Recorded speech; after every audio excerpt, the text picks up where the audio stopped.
ఆంధ్ర రాష్ట్రంలో law and order లేదని Janasena party అధినేత పవన్ కళ్యాణ్ సంచలన వ్యాఖ్యలు చేశారు. బుధవారం కాకినాడ ఎంపీ అభ్యర్థి తంగళ ఉదయ్ శ్రీనివాస్ నామినేషన్ కార్యక్రమానికి హాజరైన పవన్ కళ్యాణ్ మీడియాతో మాట్లాడుతూ పలు కీలక వ్యాఖ్యలు చేశారు. కాకినాడ వైకాపా ఎంపీ అభ్యర్థి చల్మలశెట్టి సునీల్ కు ఆయన పలు ప్రశ్నలను సంధించి దానికి ఆయన సమాధానం చెప్పి ప్రజల్లోకి వెళ్లాలని పవన్ కళ్యాణ్ వ్యాఖ్యలు చేశారు.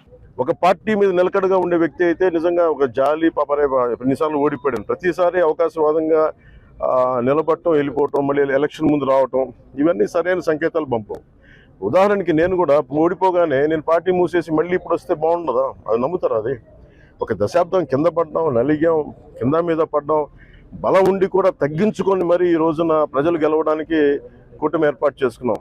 సో చల్మలశెట్టి సునీల్ ఆయన వ్యక్తిగతంగా నాకు బాగా తెలుసు, ఆయన పరిచయం బాగా ఉంది, ఉదయ్ గారికి కూడా ఉంది. కానీ కాకినాడ పార్లమెంటుకి అతను సరైన వ్యక్తి కాదు.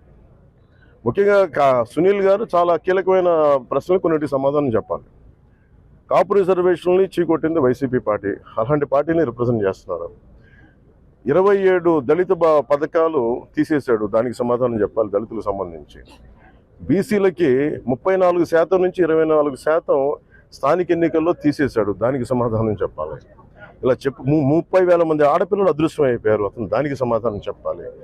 ఏ సమాధానం చెప్పకుండా కూర్చోబెట్టి నేను వచ్చేసాను, నాకు ఓటేయండి, డబ్బులు ఎక్కువైపోయినాయి, 400 కోట్లు ఖర్చు పెడతాం, 200 కోట్లు ఖర్చు పెడతాం, ఓటుకి 10,000 ఇస్తాం, లేదంటే నాయకులను 10 లక్షలు పెట్టి కొనేస్తాం అంటే వెళ్ళే నాయకులు ఎవరైనా సరే వాళ్ళకి 10 మంది ఓటర్లు కూడా లేరు, అలాంటి వాళ్ళు కొనుక్కున్నారు.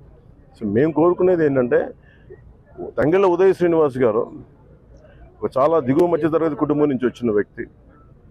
ముఖ్యంగా ఇంజనీరింగ్ చేసిన తర్వాత తన స్వయం శక్తితోటి టీ టైమ్ అనే కాఫీ డే చూసాం, లేదంటే స్టార్ బక్స్ చూసాం, లేదంటే బరిస్టా కాఫీ చూసాం, ఇలాంటివన్నీ టీ లీఫ్ అని మన విదేశాల్లో ఉండే బ్రాంచెస్గా వెళ్ళిపోయింది. అలాంటి ఫ్రాంచైజ్ మనకు అందుబాటులో ఉండే